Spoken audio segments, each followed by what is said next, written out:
Welcome to CXD, the podcast from Engine Surf Design, where we're sharing what you need to know to design exceptional services and experiences. On the show, we share tools, strategies, and inspiring lessons from our practice and clients to help you design and deliver remarkable experiences that people love. My name is Oliver King. I'm a co-founder and a managing partner at Engine, and in this episode, I'm going to explore a concept that's become absolutely synonymous with designing services and experiences. It's called journey mapping. Now, we know it's an incredibly powerful tool, but have you ever wondered where it came from, how it evolved, or what its future might look like? Well, that's what I want to explore with you today.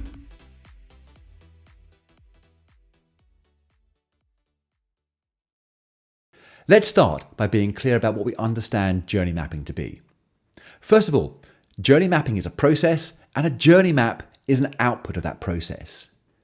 Journey mapping is a process to explore how someone, and it's usually someone, though it could be something, achieves a goal with a product, a service, or a system. And the journey map is a visual depiction of how that takes place, along with a bunch of other ancillary information and insight. Let's imagine we're journey mapping how a customer interacts with the service. The journey map would outline every single step or touch point the customer encounters, capturing both the visible things they do and the invisible thoughts and emotions they experience along the way. That's all drawn from research, obviously. Now, researching and building out a journey map in this way can allow you to associate what's going on behind the scenes of the service, and in this way, you can begin to spot cause and effect. The customer was told X would happen here, but when it didn't, they became frustrated over there. Now, the goal of journey mapping is to gain really deep insights into customer needs, pain points, and moments of delight that allow us to improve and innovate their experience. It's more than a tool to research and visualize a current experience, but also we'll see it's a tool to strategize future improvements and manage real-time dynamic experiences, making it absolutely integral to customer-centric experience design and business strategy. But hang on, we're getting ahead of ourselves here. Let's step back. Where did the journey map and journey mapping actually begin? Now, the conceptual roots of journey mapping can be traced back to research tools and models used in cognitive psychology and ethnography. Now, cognitive psychology seeks to understand the cognitive processes that people go through, how we perceive or interpret things, how we store or recall information, how we think and problem solve. And by examining these processes, researchers aim to map out the pathways of human thought and behavior in response to various stimuli or tasks, all really complex stuff. Now, in the 1950s and 60s, there are two researchers, a guy called Herbert Simon and another chap called Alan Newell, who are conducting a study on problem solving and decision making. And to make things easier to understand, they introduced the concept of breaking down cognitive tasks into smaller, manageable units, mapping out the sequence of steps and various inputs and outputs necessary for people to solve problems and make decisions. Now, they ended up using flowcharts and diagrams to represent these processes, which are probably the earliest and most direct forms of journey mapping that we would recognize today. Now, whilst Simon and Newell might have set the foundations for the structure of journey maps, we have to credit ethnography for the origins of it as a research methodology. The etymology of ethnography is from two Greek words, ethnos, which means nation or people, and graphion, which means to write. So ethnography literally translates to writing about peoples or writing about nations. And this reflects its core objective, which was to document and describe cultures, customs, and social practices of peoples and communities in a really detailed and systematic way. As a research method, ethnography has three key characteristics.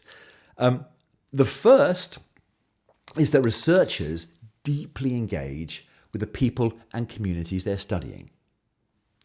Secondly, that they conduct in-depth interviews with people within those communities to really understand individual experiences and perspectives on things. And thirdly, that they document those experiences in great detail, keeping precise notes and records and observations of conversations and reflections that they've had. Now, this sounds very much like qualitative research methods we use today. And it is. We use the same things. But ethnographers began doing this in the early 20th century. Indeed, Branislaw Malinowski, one of the founding figures of social anthropology, who is credited for establishing ethnography as we know it today, spent 3 years living with the Trobriand Islanders in what is now Papua New Guinea, doing just this. Okay, to be fair, he probably didn't intend to spend 3 years there, but it was 1915 and the First World War left him stranded there. So he threw himself into learning the islanders' language, their cultures, their beliefs, and their structures. So we have cognitive psychology and ethnography to thank for the diversity of exploration around how people experience things and how we document and depict their experiences as flowcharts and journeys. These methods grew strong in social research and they began to flourish, crossing over into forms of market research such as focus groups, surveys, and observational studies. Now, these crossovers marked the beginning of a new era where understanding user experiences became paramount in designing products and services. But it wasn't until around 2001 that a US design firm called Adaptive Path really brought into the mainstream, turning journey mapping from a niche concept into a cornerstone of customer experience design. Now, through workshops, publications, and case studies, Adaptive Path not only shared the methodology behind journey mapping as we know it today, but also demonstrated its profound impact on design and business strategy. They taught designers and businesses how to visualize user journeys, identifying key moments, delight and frustration, and how to go about uncovering opportunities for innovation and improvement. Over the next 10 years, with the rise of the internet and digital services, understanding the customer experience became even more complex and critical to business success. And this period saw journey mapping become more structured and widely adopted as companies sought to understand and improve multi-channel experiences. At first, journey maps were relatively simple, with just a linear path through a service from a single provider. But over time, they've become more complex and more nuanced. In multi-channel experiences, customers may start their journeys online and end them in store, or continually jump backwards and forwards between the digital and the physical realms. They may move across numerous different organizations who contribute to delivering different aspects of a journey. So, take, for example, an airport experience. The service ecosystem for that is absolutely vast. Airlines, airport authorities, air traffic controllers, security, health quarantine agencies, customs, border protection, ground transportation services, retailers, hospitality brands, parking operators, even cleaning and maintenance services, car rental, luggage handling, and even local tourism boards. All of these organizations play a part in delivering that experience.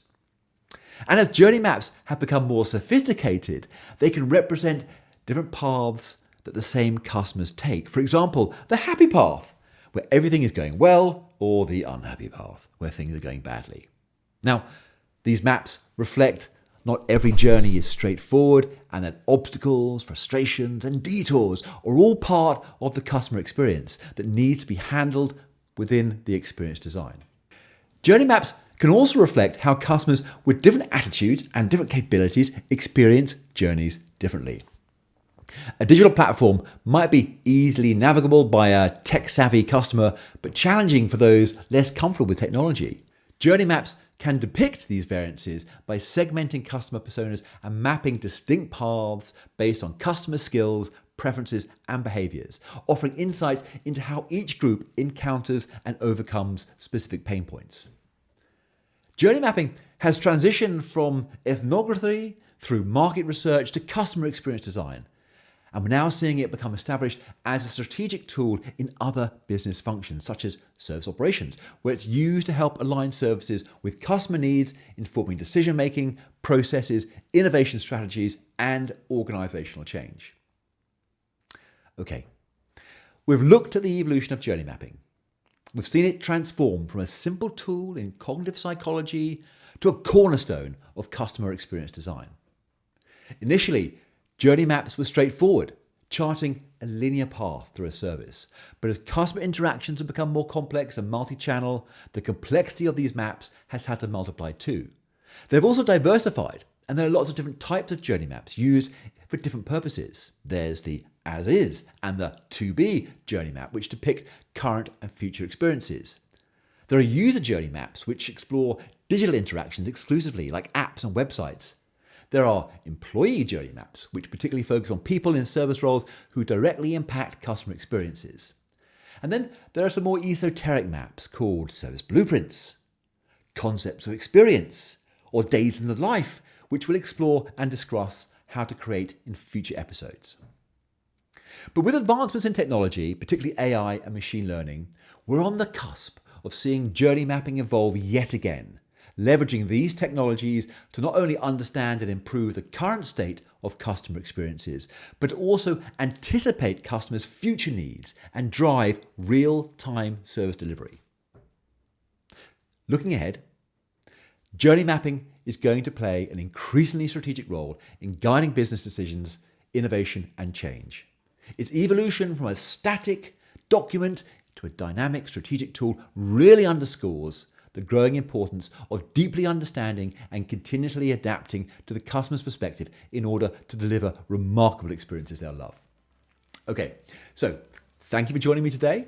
Please stay tuned for more content on how to design remarkable customer experiences. Please click on the links in the description to get in touch, and don't forget, follow and share CXE on all your channels. Okay, until next time then, all the best.